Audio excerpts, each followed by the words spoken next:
নমস্কার। আজকে বলবো নবরাত্রি নিয়ে।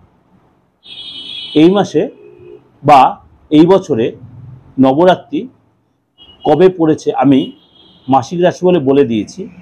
কবে ঘর স্থাপন করবেন বা কবে কলস স্থাপন করবেন সেটাও বলে, শুভ মুহূর্তটা আমি অলরেডি আলোচনা করেছি। আপনি আমার মাসিক রাশি বলে একটা পেয়ে যাবেন, এমনকি আমি সাপ্তাহিক রাশি বলে সেটা নিয়ে বলে দিয়েছি। আজকে মায়ের এই নবরূপের অর্থাৎ নবরাত্রি মায়ের যে নবরূপের পুজো হবে, কোন দিন কোন রূপের পুজো করবেন এবং সেই রূপের মাহাত্ম্য কী, এবং চেষ্টা করবো আজকে আমি পরপর অনেকগুলো প্রোগ্রাম দেবে নবরাত্রি নিয়ে। নানান কারণে কি কি মন্ত্র ইউজ করবেন, কারণ এই 9টা দিন আমাদের কাছে খুব ভাইটাল। চলুন তাহলে কথা না বাড়িয়ে প্রতিপদ থেকে নবমী পর্যন্ত এই তিথিকে আমরা দেবী দুর্গাকে নবরূপে আমরা পূজা করি। নবরাত্রি শব্দে আক্ষরিক অর্থ হল 9 রাত্রি। অমাবস্যার পরবর্তী তিথি প্রতিপদ থেকে নবমী পর্যন্ত এই তিথিকে একসাথে নবরাত্রি বলা হয়। নবরাত্রি জুড়ে দেবী দুর্গাকে পূজা করা হয় এবং প্রত্যেক তিথিতেই বা প্রতিপদ থেকে নবমী পর্যন্ত দেবী দুর্গার 9 রূপের আমরা পূজা করি। প্রথম দিন আমরা পুজো করি শৈলপুত্রী, মায়ের শৈলপুত্রী রূপে পুজো করি। প্রতিপদ তিথিতে দেবী দুর্গা এই রূপে সেই দিন পূজিত হন এবং দেবী শৈলপুত্রী হচ্ছে হিমালয়ের কন্যা। দেবী সতীর পুনর্জন্ম রূপ হিসাবে ধরা হয় মা দুর্গার এই রূপকে। দেবী ডান হাতে ত্রিশূল, বাঁ হাতে পদ্ম। ডান হাতে ত্রিশূল, বাঁ হাতে পদ্ম, মস্তকে অর্ধচন্দ্র থাকে। দেবী শৈলপুত্রী নন্দীর উপর উপবিষ্ট, অর্থাৎ নন্দী হচ্ছে ষাঁড়, নন্দী হচ্ছে ষাঁড়ের উপর দেবী শৈলপুত্রী উপবিষ্ট। তারপরে ব্রহ্মচারিণী অর্থাৎ দ্বিতীয় দিনে অর্থাৎ দ্বিতীয়া তিথিতে মায়ের ব্রহ্মচারিণী রূপে পুজো হবে।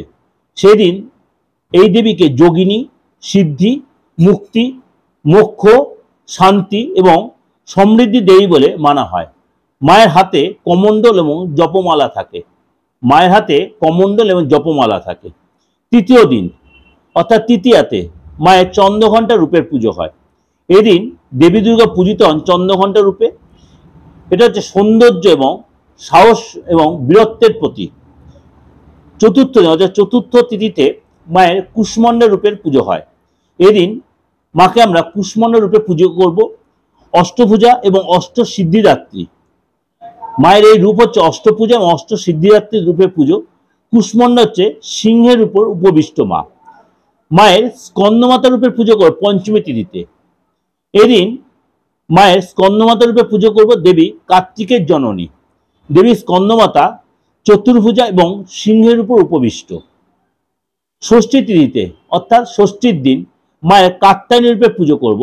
মা এদিন মহিষাসুর বধ করছেন এই রূপের মায়ের আমরা পুজো, মহিষাসুর বধ করছেন এই রূপের মায়ের পুজো করব। কালরাত্রি সপ্তমী তিথিতে মায়ের কালরাত্রি রূপে পুজো করব। এদিন মা দেবীর হিংস্র এবং ভয়ঙ্কর রূপ, মায়ের এই দিনের রূপটা থাকবে পুরো হিংস্র এবং ভয়ঙ্কর রূপ থাকবে। অসুর শম্ভ এবং নিশুম্ভকে দেবী এই দিন হত্যা করেছিলেন। অসুর শম্ভ ও নিশুম্ভকে মা এদিন হত্যা করেছেন বা বধ করেছিলেন।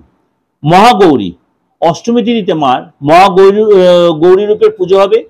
এদিন মায়ের শান্তি এবং বুদ্ধিমত্তার প্রতীক হিসেবে পুজো করব। মাকে এই দিন শান্তি এবং বুদ্ধিমত্তা রূপের পুজো করব। সিদ্ধিদাত্রী নবমী তিথিতে মায়ের সিদ্ধিদাত্রী রূপের পুজো হবে। এটাই মায়ের শেষ রূপ। সিংহবাহিনী দেবী সিদ্ধিদাত্রী হলে চতুর্ভুজা, দেবী হলেন সিদ্ধি, সফলদাত্রী এবং পরিপূর্ণ দাত্রী। অর্থাৎ মায়ের এই 9 রূপের আমরা 9 দিন পুজো করব এবং এই 9 দিনে 9 রূপের ব্রত করলে সকাল সন্ধ্যা মায়ের আপনার জপ করবেন। কি কি জপ করেন, কি মন্ত্র, সেটাই পরের প্রোগ্রামে বলছি। এদিন অবশ্যই শুদ্ধভাবে শুদ্ধ বস্ত্র ধারণ করে খুব সাত্ত্বিকভাবে থাকবেন। চেষ্টা করবেন আমিষ খাবারটা বর্জন করতে। মদ, মাংস, মদিরা বা শারীরিক রিলেশন থেকে নিজেকে বিরত রাখতে। লড়াই, ঝগড়া, হিংসা, দেশ এবং কি মিথ্যা বর্জন করতে। এবং এই দিনগুলোকে অবশ্যই মাকে খুব নিষ্ঠাভাবে ডাকতে। আপনার যে কোনো প্রবলেম বা যে কোনো অসুবিধার জন্য অবশ্যই মা যে যাকে আপনার সাড়া দেবে। পরের দিন বলো মায়ের কোন রূপে কি ফুল দিয়ে পুজো দেবেন, কি ভোগ দেবেন বা কি মন্ত্র জপ করবেন, সেগুলো আমাদের ডিটেলে বলবো। এরকম প্রত্যেক দিনের প্রোগ্রাম দেখার জন্য আমার এই চ্যানেলটি অবশ্যই সাবস্ক্রাইব করে রাখেন। দিগদর্শন মন্ত্র চ্যানেলে প্রত্যেক দিনের নতুন প্রোগ্রাম পাবেন। ভালো লাগবে, লাইক করবেন, সাবস্ক্রাইব করে নোটিফিকেশনটা অন করবেন।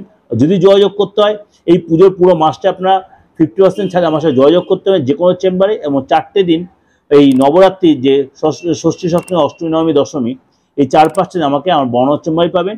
অন্য সব দিনগুলো আমাকে এই 22 অক্টোবর 31 অক্টোবর পর্যন্ত আমার বাইরের চেম্বার আমাকে অ্যাভেলেবেল, এবং অনলাইনে আপনি প্রেডিকশন নিতে 50% ছাড়ে। যদি আপনার ডেট অফ বার্থ থাকুক আর নাই থাকুক, আপনি আপনার হাতটা দিয়ে ফেসটা রিড করেও কিন্তু এই সুযোগটা কাজে লাগে। নমস্কার, ভালো থাকবেন।